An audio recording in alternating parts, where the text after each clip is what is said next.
Yeah. The beginning, I didn't want to listen to music. I didn't want to sing a note. Let's go. Yeah, make it look easy. Hey, stand up. The Ryan Hanley Show shares the original ideas, habits, and mindsets of world-class original thinkers you can use to produce extraordinary results in your life and business. This is the way. Hello, everyone, and welcome back to the show. We have an incredible conversation for you today with DeeAnn Dimeo. DeeAnn has a storied musical career working with some incredible acts, as well as a solo career, and her most recent album is actually in the jazz genre, and we talk about how she has moved through things like pop and country, now to jazz, how she was able to do that, why she did it, what her inspirations for that was, where she gets her creativity for. But the power of this episode is dealing with tragedy. And in this case, DeeAnn was faced with the loss of her child 3 years ago and dealing with her son's death, coming through that, and how she was able to re-energize her career, re-energize her creativity, and pull herself through that moment in order to be the success that she is today, launching a brand new album. This is a powerful episode. Buckle up. You're going to absolutely love it. If this is your first time listening to the show, whether you're listening on Apple, Spotify, or wherever you listen to podcasts, or you're watching on YouTube, make sure you hit the subscribe button so you get future episodes. If you have comments, if you have thoughts, if you just want to show support for DeeAnn, either connect with her directly or leave it in the comments section or in the review section of wherever you're listening or watching.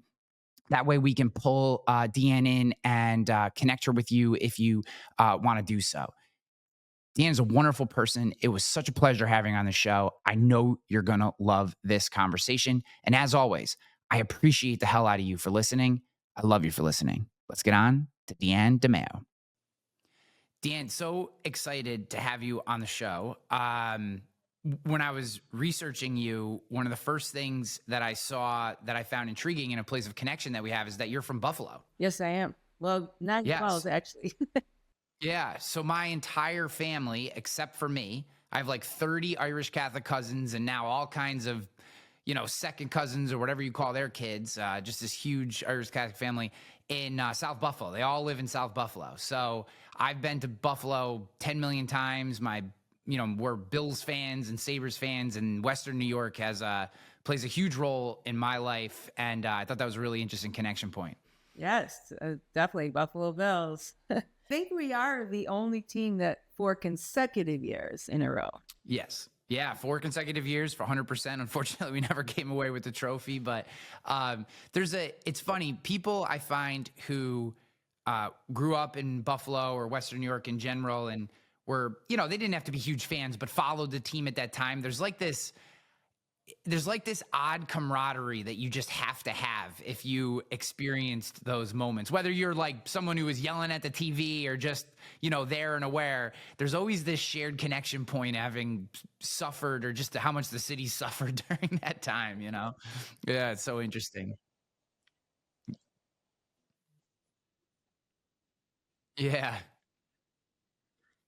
It's so funny what sports does to us. And we were talking a little beforehand about baseball and your son, and I want to get into all that. But what you were discussing was coaches, and I think of that more, not just coaches in sports, but you could have a coach in basically anything you do, mentors. I'm interested in. You came from a musical family. Was that your primary influence? Was there someone else that grabbed you that kind of pushed you into this life that this was going to be kind of an enormous part of who you are? Like, did you have that coach, that mentor, that person that guided you? Yeah. When I was 7, I'm one of those where I have that dream. When I was 7, I knew this is what I wanted to do. And I was playing in the playground in school, and we were talking, and I don't even know how it came up, but I said, I'm going to be a singer. And that's what I'm doing. I don't know why I thought that at 7, but my father, always a singer, singing around the house, turning me on to jazz music. And I didn't want to listen to jazz at the time because I wanted to listen to pop music and Barbra Streisand, actually. So I'd say between my father being my mentor and it's kind of crazy, but Barbra Streisand was another mentor to me. I just would read about her and absorb everything about her because I was just so enamored with her passion and her strength and her her confidence and her drive, and so kind of learned a lot from her by reading her stories. But my father was from the beginning to the end. He just passed a couple of years ago, so yeah. So ultimately you found yourself in jazz. What brought you back? I found myself not in jazz. I mean, I found myself in jazz with my dad, yeah. But I went into pop, I went into country, I went into blues, jazz, similar. Countries, they're all kind of similar in ways, but jazz was where you can be free to change the melody, and not change the melody. You got to respect the melody of the song. So the first time you sing the verse chorus, you always want to give respect to that melody. But if you want to change it around a little, you have some freedom there. Where when I sang the pop, it's just, you want to kind of sing verbatim like what it is. You don't want to change it. And the jazz to me was a challenge because I didn't know, I kind of liked how I had to stay within the lines. And now I like that I can go outside the lines and do whatever I want. And sometimes it sounds fantastic, and sometimes like, maybe I shouldn't have done that. But I learn. Everything's a learning process. I've had other jazz musicians, and obviously that's where you are today in your work, and I want to dig into the evolution of that. But I've always been so enamored by jazz and blues, particularly in how you can listen to a song, the studio recording of any particular song, and sounds great, and then you could hear a live version or see that same individual live, and it's almost as if, I think more than any other genres, those two particular allow the music captures the mood of the artist in that moment and allows them to express it. Where like a pop artist, if he or she's having a bad day, they're going to sing the song exactly the same way. It's going to come off, pretty close to what you're going to get. But you could hear somebody just be in a different mood, and the same blues tune comes off a little slower with a little more cadence or a little more depth, or vice versa. And I find that such an intriguing quality of those particular types of music. Absolutely. My drummer I used to work with, I do a Wednesday afternoon jazz gig, 12 to 2. And we give people, and it's a Sportsman's, Buffalo, so it's Sportsman's. Yep. Yeah. Oh, yeah. So I used to work with a drummer who worked with Billie Holiday, and he said exactly that she would, it depended on her mood, how the song came out. So one of her songs that I love to sing, Fine and Mellow, it could be upbeat, bluesy swing. It could be just torture. It could be whatever mood she's in. And she told me that the musicians would, they would have to, what mood is she in today? Yeah. Which way we doing this song? And you just had to pay attention. But yeah, music is such a release. And if you want to sing that song real bluesy and more sultry, then you go ahead and do it. Yeah. You have the freedom. I'm very interested in how you transitioned throughout your career through the different genres of music, because, you don't necessarily see a lot of people go pop to country to something else, right? Like you don't see those moods. I mean, people may do different artists, and certainly some artists who've been around a long time have tried different styles. But one, I guess, and again, so and I've said this before in the show, I am not musically inclined. I have this enormous and huge appreciation, and I'm sure if I practiced, I could make something come out of an instrument. But at my core, I do not have any God-given musical talent at all. So I'm very interested in just what inspiration you had to say, hey, I'd like to try something different. Is it hearing a certain song? Is it just you're in a different place in your life? Is it a seasonal thing? How do you make those transitions or decide, or what's your inspiration to make that kind of move? That's exactly. Well, first of all, let me just say you may have musical talent that you don't know. Because I used to teach pre-K to 8th grade. And I used to teach those kids how to sing on pitch because they didn't think they could. And many that I thought, ooh, possibly, I don't know if they're singing, if I'm going to be successful here. But 95% of them I was able to. So never saying that you don't know many. But as far as different genres, I guess it just depends on what's going on in your life, the maturity, where you are. Pop was fun to me. It was dance music. I loved to dance. So I loved the Gloria Estefan stuff. And, My Name is Sound Machine her band was just so rhythmic. And the beginning days, like I said, started with Barbra Streisand. So for me, it's about the song. It's about the vocal, because that's the first thing I listen to. I listen to the production of the whole song, but the vocal is what grabs me. And a song is a song, whether it's in the country vein or it's in the jazz vein. But if it's a good song, I'm loving it. So I think that's how I kind of switch from different genres, because I still love country very much. A friend of mine, we were just listening to George Jones, some of the earlier stuff. And I didn't even know about some of his earlier stuff. And he turned me on to it. And I opened up for George Jones singing country. But then again, like I did the pop stuff. And I love doing the dance band and watching the people enjoy that dancing to that music that we were producing. So it really just depends what's going on in your life. But as I matured even more, I really love the freedom of the jazz and the blues. Oh, the blues, yeah. Just to be able to just express yourself and reach someone through your vocal means everything. It's more than the paycheck at the end of the day, or how many people were watching you, how much validation you may have gotten or may not. It's when someone is so moved from your song, from your vocal, especially if it's your original song. Yeah. The best. But yeah, so that's why I think I love all genres, but right now I'm very comfortable and happy to book as many jazz shows as I can, because that's my time now. Like the name of my CD, it's my time. Yeah. How do you write a song? Like, oh, that's crazy.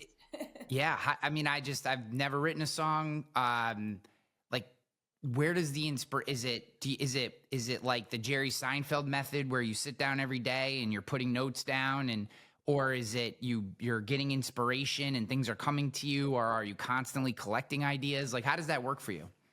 Yeah, for me, it's definitely inspired by a few things. One of them is just what's going on in your life. And all of a sudden, I'll just start speaking something, or I'll start saying something, or I'll hear a melody and I'll just write it down. Or because we have iPhones now, I'll get the voice memo and I'll record a acapella version of it, acapella without instrumentation. And Yeah. I'll record that. And so I can get inspired by that, or I can get inspired by my one song, Me After You, it's called, was inspired by a very sad love story, Me Before You. Everybody's Got a Story, a song I wrote after I lost my brother. I was inspired because I was like, everybody's got a story. Everyone's walking around with something, and you have no idea what they're walking around with. So you always have to be kind. And the bridge is talking about just listen, just observe, just watch what they're going through, because when they're snapping at you, it's not what you did. Most of the time, it's about what they're going through. Yeah. And you don't know if their husband just upped and left 2 days ago, or they just buried a very special person in their life, or they just lost a job, or there's abuse. Like, you don't know what's going on in people's lives. So that's where that song came from. And just so many of them. Stay Here is another song I wrote, missing someone who left me. So, that's how they get inspired a lot. And sometimes they're written in like 2-3 minutes. They're done. And everything comes flowing. And sometimes it's like you put it down, you go back to it. And there's a song called Torn that I wrote. I was torn between, do I keep trying to pursue this thing? This at the time I was doing a lot of stuff in Nashville. Do I keep trying to pursue this, or do I have children? Because I knew my spouse at the time was not going to like the lifestyle of music and children, which that happens in a lot of relationships, unfortunately. So I was torn. Which way do I go? And I ended up going towards having 2 children, which I don't regret a second of that. But again, that song started and it didn't get finished until, I don't know, it didn't get recorded till years later. So there's a lot of notes too. Yeah. If you go into my piano bench, you'll see tons and tons of handwriting that we don't do anymore. And you'll see, like so many lyrics that I've written throughout the years I may not have put melodies to yet. And how do you put the melody? Like, I guess what I've never been able to wrap my head around is, does the melody come first? Do the lyrics come first? Like, how do you start to match those two? You know, you hear in R&B a lot, there are producers who all they do is produce beats and drops and riffs and, these different things. And then they find an artist who can put lyrics over the top. How do you piece all that together? Like, what are you in your mind while you're singing the song, or you're doing it a cappella? Do you also have like a background track going in your head of kind of maybe where some beats are or something like that? In my situation, I don't do the beats so much. I didn't grow up with that and I appreciate it. I sang my stuff, a lot of it I sang a cappella, or I would accompany myself on piano with some basic chords that I can do. And either it goes both ways. Sometimes I can hear the melody and I'll just start humming it. And then I'll say, oh, I should try to put some lyrics to that. And sometimes nothing happens. Or more often I'd say I hear I write the lyrics first and then I try to put a melody to it. But also what happens in my situation, or what has happened for me, is my producer who produced my last 3 albums, I would send him the a cappella version of me singing, and then he would surprise me with arrangement around it. So he'd accompany it with chords, and sometimes I'd be like, I did not hear that the way you're hearing it. And it's all subjective. And 99.9% of the time, I loved what he was putting around it. And even if I didn't hear what he was hearing. So he would start putting the chords around it, and some much prettier chords than I was playing. And then he might try a different rhythm that I didn't maybe hear myself. So in my situation, it's been a combination of the producer and myself putting it together. So that's why I say we co-write the songs. Yeah. Your latest album, It's My Time, which you referenced before, is dedicated to your late son. One, maybe just as much as you can talk about how that you were able to bring anything creative out of such a horrifying experience, and just talk a little bit about how that experience shapes your creation process. Yeah. The beginning, I didn't want to listen to music. I didn't want to sing a note. I actually couldn't hum for the longest time. So I'm always humming. That takes a long time. And then my producer started like, hey, let's do this, let's do that. And then he'd look at me, you're not ready. No, I am. Yeah. I'd get defensive. Yeah, I am. But I wasn't. Then I'd say probably it was a year later, I really wanted to do a fundraiser for him. I wanted which I've completed, which I'll tell you about it, but I couldn't just let it end there. He was 23. He was a very smart, driven, funny, kind of spontaneous, talented in his sports. He thought he can sing, but kind of. So I couldn't let William's life end right there at 23 years old. So when my producer said, let's put a show together and we'll raise money for the fundraiser, for the scholarship. And I said, okay. So he puts the flyer together and it says all proceeds going to Williams Scholarship. And I was like, I don't have a scholarship. So wait a minute, we can't put this flyer out. He's like, no, you better find a scholarship. So friends really and family really helped me through a lot of this time. So I went to Canisius High School where my son played baseball. He was the catcher on the varsity team, right? I think he joined JV in his freshman year. At his sophomore year, he was already in the varsity team. He was a fantastic catcher, which, playing baseball, that's like the guy that's got to watch everything. And you got to pay Captain attention. of the defense. Yep. Pardon? Captain of the defense. Yes. And he, I didn't realize how much he has to think about. So he went to that school. He graduated 7th in his class, full, a great scholarship to go there. And so during his junior year, he really wanted to do something. He always wanted to find purpose in life, which I'm the same way. Like, I always feel like, why are we here? And he did that trip to Nicaragua. It's a mission trip. And he went for 10 days and he helped them build their church. And he stayed in the little house, whatever you call their little houses, was like a little hut with the bathroom in the back and maybe some dirt floors in there, because that's their lifestyle. They didn't have a lot. He watched them. It was life-changing for him. He watched how happy they were, and they had nothing. Where you come back here, we have everything. We have way too much, and then we're not happy. We're trying to figure out, well, how do I get happy? And they're just happy with the authentic, simple life.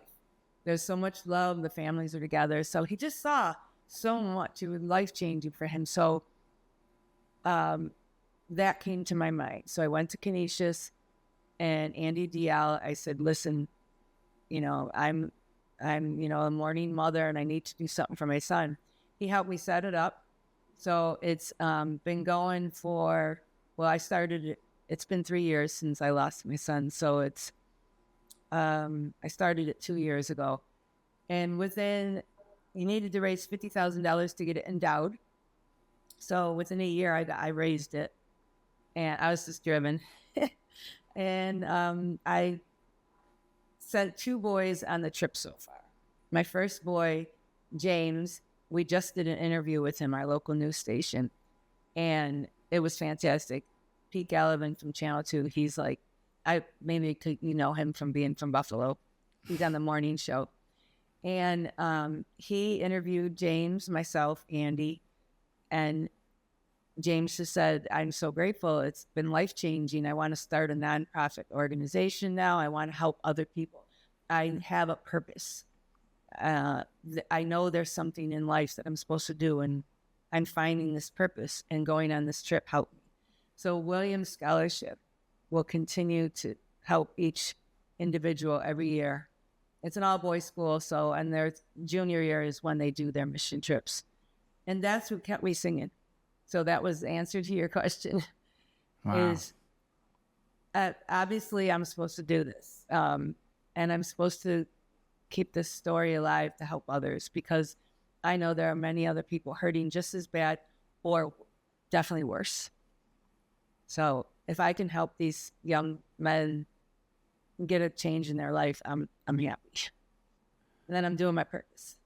Yeah. And I'm doing it, through singing, through interviews, because I share my story with others on stage, and everyone wants to help and they want to donate, and they, so it's all good. Yeah. As much as we give people, the proverbial people, a hard time, and I think we're all caught up in our own stuff, at our core, I think most of us just want to help other people. I mean, when the rubber really meets the road, so many people come out. Yeah, you notice anytime there's tragedies, it's so many people are running to help in this country, other countries. Yeah. And I know I feel the best when I'm helping someone else. I've always felt that way. And if I can help them through the scholarship, if I can help them through showing that no matter what tragedies come on, and going spiritual now, God has a plan. I didn't agree with his plan on this one. I still don't understand the plan. And I'm just going to have to have my faith and believe that this plan, everything's happening the way it's supposed to happen. And I will see him again when it's my time. Meanwhile, I'm singing and I'm taking care of my daughter, who I have a beautiful daughter. She's 23 and, or 24, she just turned. And I'm going to fulfill my purpose and keep living because that's what I'm supposed to do. Yeah. I think you have to believe, and, I've lost people in my own life, and I think also God-fearing. I think you have to believe that God needed him for something. That's what my dad used to tell me, when we would lose family members and I would ask questions, he would say, hey, he needed him for something, some unique skill that individual had,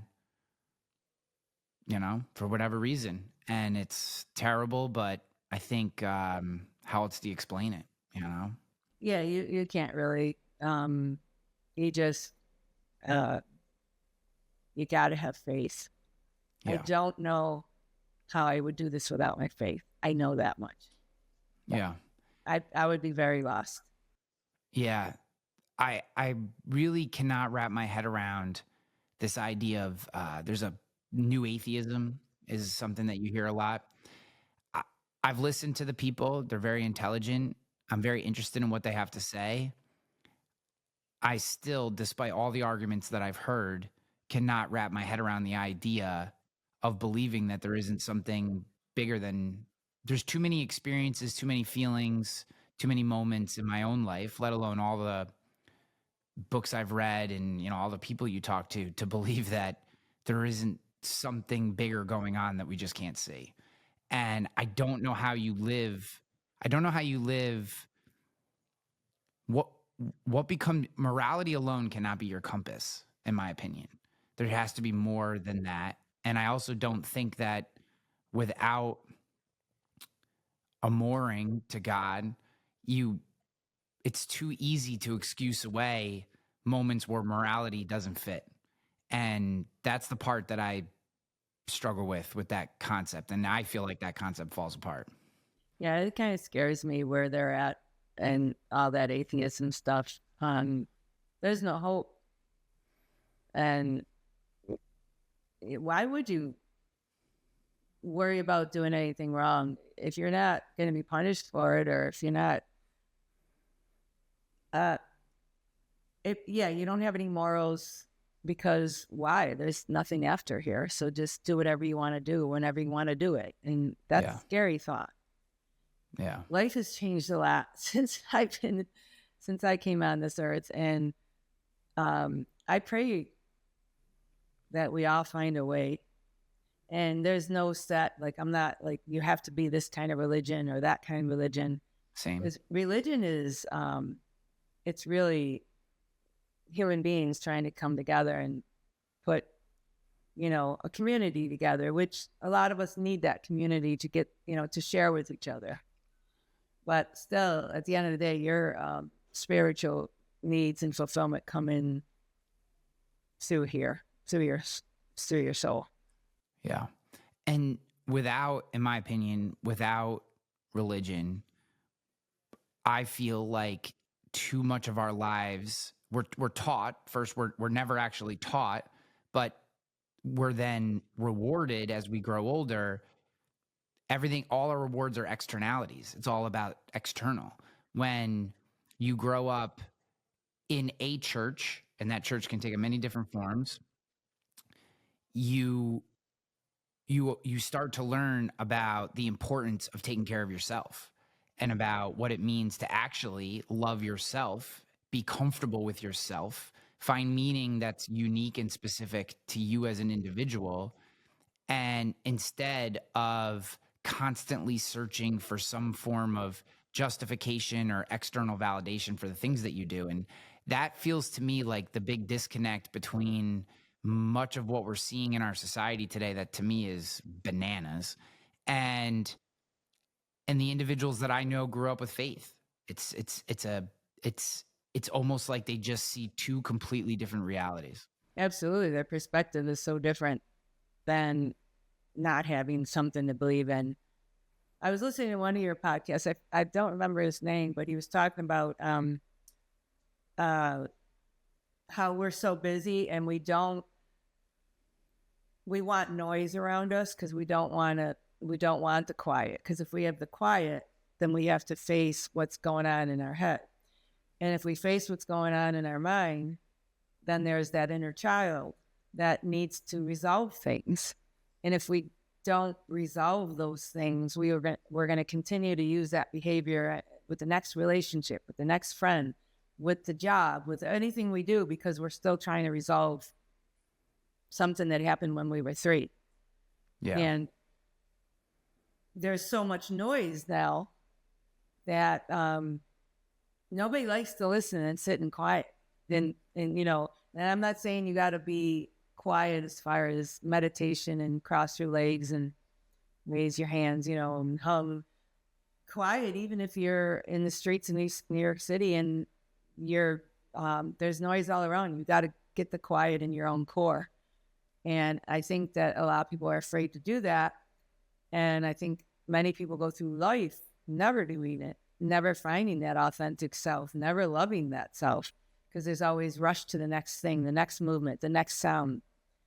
And I liked that podcast, and I didn't finish listening to it. I still have to listen to it. I think that was Mike Robbins. I think that was Mike Robbins who said that. So it's funny. I'm reading. I shouldn't say I'm reading. I just finished Eckhart Tolle's The Power of Now. Oh, I have that book. I never read. I have it, but I didn't read it. It's a good one. My opinion is you read the first 100-ish pages and you kind of can blow through the next 100. But the concept is fairly simple, but incredibly powerful in my opinion. And it's just one of his core ideas, and maybe one of the primary ideas, is this idea that all the time we spend in the past and all the time we spend in the future is wasted. That right now, in this moment with you, I could be thinking about the 4 things I need to get done tonight. I'm going to go with my girlfriend to dinner, and I got this thing over here. And I could be thinking about how there was a question I wanted to ask on the last podcast and I never got to it, and I was upset with myself. I could be thinking about all these things. Or I could be 100% in this moment with you, listening to you, responding to you, connecting with you, and developing in the short time that we have together a connection that allows you to feel heard, to share your story, and for the audience to understand that there's a real conversation happening, and that it's not just a business transaction where you come on and speak and I speak and we wait for our turns, right? And how I decided to try to practice that, because I will say that I'm not the best at this particular thing. I do these ruck walks. You ever see people with the ruck vests? They wear weighted plates in the vest. And they go okay, so I wear a ruck vest. It's a 40-pound, 20 in the front, 20 in the back. And I love it. It's a fantastic exercise. I highly recommend it for anyone.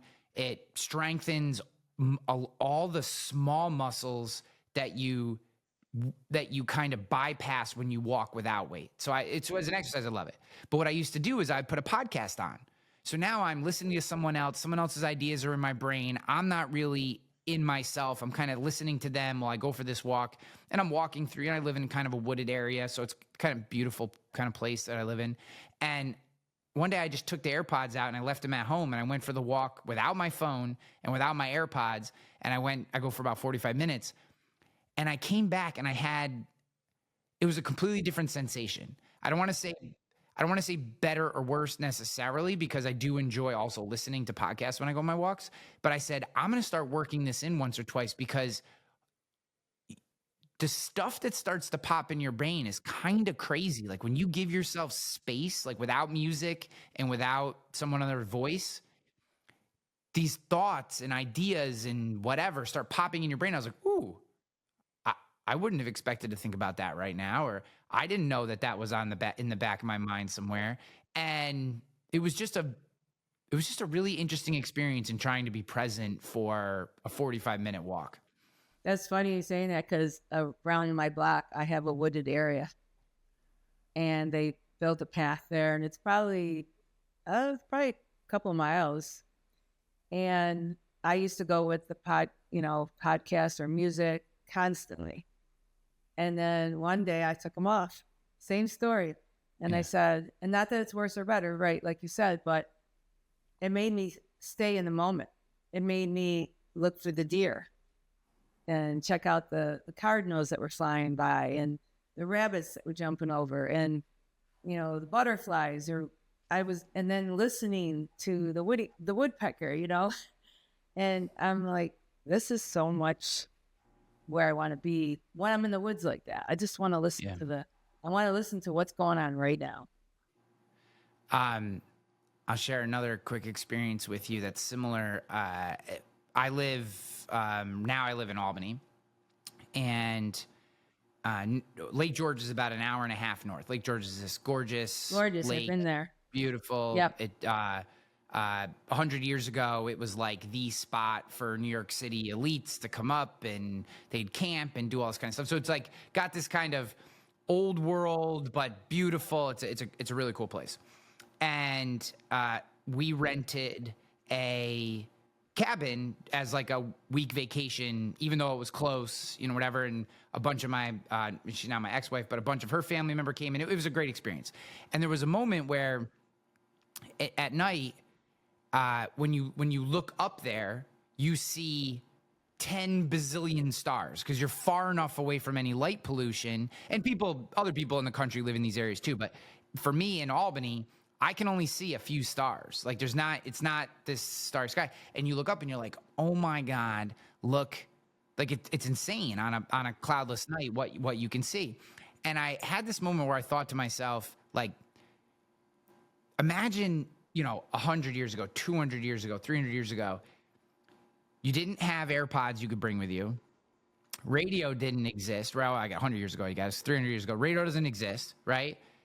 You are at all moments, you have to be completely present because there's danger, right? At all over the place, everything from animals to other people. You have this vast world of sounds and noises. You have very little control over your lighting situation, right? Maybe you have a campfire, whatever. You have all these inputs from everything from stars to landscape to all this kind of stuff. None of it has been really cultivated to a certain extent unless you're in one of the few urban areas. And like how much different their brains had to operate and how much more present they were forced to be in every moment than we are today. You can live your entire life today checked out from the present moment. And I think a lot of people do. I was going to say, I think a lot of people do. Yeah.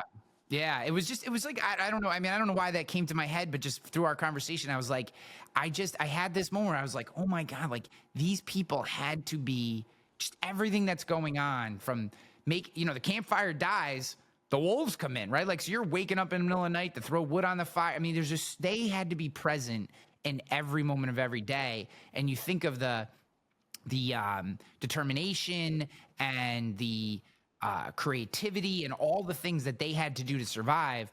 And then you contrast that to today, and there is a large portion of our population that lives checked out every moment of every day for almost their entire lives. And it makes me very sad to a certain extent that that's the case. Yeah. Well, because I think, again, you become a parent, and most people become a parent. There's no book on how to become a parent. I mean, there's a book on how to 9 months pregnancy. There's parenting books, but I read that. None of them tell you the truth. Every kid's different. Every parent is different. And that parent's bringing their experience in to this new child. And whatever they teach this new child, good or bad, that child is going to grow up and relive it. And it just recycles. And I think, because there's so much more around us, social media, crazy. I did not grow up with it at all. They don't know how to go out in the backyard and figure out how to play a game. So I just think because of the combination of all the stuff that we have around us, yes, we just shut down. And, you know, we were just talking about this last night, some friends, DoorDash. Like, the city of Buffalo is full of traffic with DoorDash. My daughter does DoorDash. I'm like, why don't you just go get the groceries and cook the food? Because DoorDash can do it in a second. So, like, everything is instant gratification. And you can, you know, you don't have to pay attention to the now versus, like you just said, you got to keep the fire lit. You got to watch for the dangerous animals. You got to get the food. You're not going to a grocery store back then. Yeah. You can't call DoorDash. So, yeah, and you want to feed your family. They lived in the present. Yeah. Yeah. We This is the so opposite. Last anecdote on this topic, and then I have one more question that I want to ask you. This has been tremendous. I'm reading this book now. I'm kind of a big reader. It's called First Principles, and it outlines the first 4 presidents of the U.S.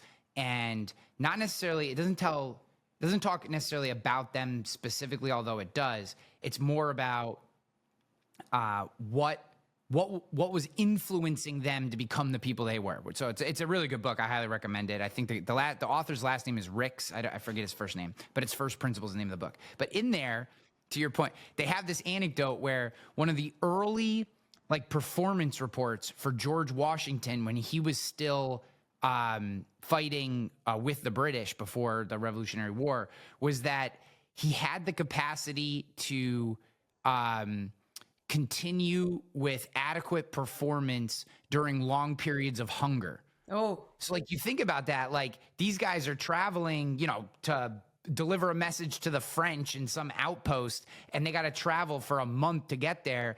And one of the imagine today, like you get your performance evaluation from your boss, and one of them is can perform adequately when over long periods of hunger. Like they wouldn't eat for days. And some people could handle it, some people couldn't. And I just found that like astounding that like part of his performance evaluation was his ability to continue doing his job despite probably days of hunger at that point. yeah. And I just think, you know, we're so disconnected from that Yeah, lifestyle. totally disconnected. We wouldn't. I don't think we'd survive. No. So, okay. So this has been absolutely phenomenal. And I appreciate you. I have one final question. And really this is maybe, we'll end on more of a uplifting note to a certain extent. You know, so many aspiring musicians out there. You've had multiple decades long careers spanning multiple different genres. I've been in Nashville. You've done all these gigs. You've done all these things, created your own album multiple times. And now the most recent one, It's My Time. If I'm an inspiring musician and I'm struggling with the automated beats and the this, and I'm worried about AI music and all this kind of stuff, what if I was your mentee, like what would be your advice to me in finding my unique style, my unique voice, the thing that's gonna like pull the best out of me? How do I work towards that? You know, I always thought that was kind of simple to answer, but it's really about knowing yourself. It's about loving yourself, like we talked about in the beginning. It's about knowing who you are, staying grounded with who you are, and where your passion is. So if you're trying to imitate someone else, because you don't know who you are, the music's going to come out that way. If you're trying to impress someone because that's what they want to hear. But my best music, and I'm still working on it, and I will work on it to the day I die, is always something that just comes from my heart. Whatever's coming from my heart, people are feeling it. And if you can't find that authentic self in your own mind and in your desires and your talent, it's not going to come out that way. So that's the bottom line, is they just have to figure out who they are, what they want, and strive for that no matter how many distractions are coming in the way, because they will be, and rejections. And the music is so full of, it's subjective, it's so full of rejections. And if you're not counting on the validations from these people, and if you're just giving of yourself, you just keep doing it. You just keep doing it until the day that you can't do it anymore. And I feel like the day you can't do it is when you're not breathing. Yeah. I But love I'm that. not, yes, I've been around for a while and I'm not stopping because, I don't know. I feel like I'm growing all the time. I'm learning more and more. Yeah. I say this too. So I told you about, or you heard the thing. I coach my kids, 10-year-old baseball, 8-year-old baseball. And, I tell them all the time, and this is just like, but like so many of the people that we admire are imperfect. Yet we feel early on, especially early on, and I put sports as a creative endeavor as much as anything else. We look at our imperfections and we're like, oh, if only, and it's like so many of the best in anything, sports, music, art. It's the imperfections that we love, and it's like if you can love those imperfections, that's where the magic is. I don't know. It just feels. You have to love all of yourself because you're not perfect. There's no way you are. And none of us are. But they appear perfect. And before social media came out, you would just see pictures in the magazines and you'd see them on TV. And they're in their most perfect pose because the camera's on. But you don't see them without their makeup. You don't see them struggling. You don't see the struggle in their own mind of what they're going through. You just see the perfection and you think, well, I'm not like that. No, we're all the same. We just need to, that's another podcast I'm going to listen to of yours, changing the negative thought. So, and the gentleman that I listened to earlier that I told you about, he said that when the thoughts are coming in the mind, you have to learn how to control it. And so we have to, when those negative thoughts come in, and it's going to happen a lot in music because you're putting yourself out there. You're letting someone listen to you and they're going to give you their opinion and it could hurt, but you have to know that you are being who you are and they don't like it. That's fine. So you just have to learn how to, when those thoughts come in your head, same thing. Thoughts come in. Okay. I'm not really crazy about that thought. Well, why don't we try to change that thought? Why don't we instead of, I heard this one before because I have a lot of land in the back. So I have a lot of weeds in the gardens. And I used to look at it as, oh my God, I gotta go get all those weeds out of the garden. It's just so much work. And now I'm like, wait a minute. I have a lot of land. I'm blessed with land. And once I pull those weeds out, my garden is going to look so much more beautiful. Like, it's just a way of you change your thought. And that's not easy, especially if you're raised with the negativity, then you got to learn how to change those thoughts because you can't stop the thoughts. And I did it with my own son, like constantly. I would get the thoughts of, what I saw, what happened. And finally I had to start working on that too. I had to say, okay, he's not there anymore. You're here on this earth, reliving that thought. He's not at that place. He's not doing that. He's in a beautiful place where you're going. So let's change our thought. That was the hardest one for me. DeeAnn Dimeo, this has been phenomenal. I'm so happy that we had a chance to spend time together. Where can people learn more about you and get the new album? Okay, so first of all, thank you. I was really looking forward to this interview, especially after I listened to your podcast. I need to let others know about, I love what you do. I buy a lot of the books that what you talk about. And thank you so much. One of the books, I can't remember the title of it, my son actually bought for me before. I could see the red cover, the 4-letter word is on there. The Subtle Art of Not Giving a Fuck. Yes. Yeah. That's a great one. He gave me that book, and I definitely read a lot, but I also put it audiobook, so I listened to it. Yeah. But I thank you for having me, and such an honor. And my website gives most of it. So my website is DeeAnnMusic.com, which is DeeAnn music.com. Awesome. And it gives all the social links. It gives my bio and lots of videos, and it'll bring you to my YouTube link. So I kind of have it all in that one package. I'm on Spotify and Apple Music and Amazon and Pandora and all those different platforms out there. And those are under DeeAnn, It's My Time. Gotcha. So if you just Google that, you can get that too. Tremendous. Well, guys, I'll have links in the show notes, whether you're watching on YouTube or listening, wherever you listen to podcasts. I'll have links to DeeAnn's website. And I hope you guys will follow along in her journey because the music is great. You're wonderful. And I appreciate the hell out of you. Oh, I appreciate you. Thank you so much. Let's go. Yeah, make it look easy. Hey, stand up. Thank you for listening to The Ryan Hanley Show.